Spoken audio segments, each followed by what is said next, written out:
ఏమండి, ఇంతకు మీకు సంధ్య గురించి తెలుసా? ఎవరి సంధ్య అనుకుంటున్నారా? మనిషి గురించి కాదండి. It's a part of A day. అంటే రోజులో ఒక భాగం ఇది. సంధ్య వేళ అని విన్నారా?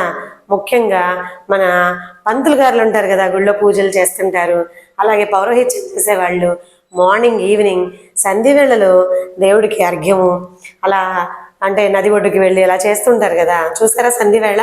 అంతెందుకండి, ఇంట్లో దీపాలు కూడా పెడుతుంటాం. సంధ్య వేళల్లో కొన్ని పనులు చేయకూడదు అంటారు, జపం లాంటివి చేస్తే చాలా మంచిది అంటారు. తెలుసు కదా సంధ్య వేళ అంటే తెల్లవారుతున్న టైం ఉదయం పూట, సాయంత్రం చీకటి పడుతూ ఉన్న టైం అనమాట.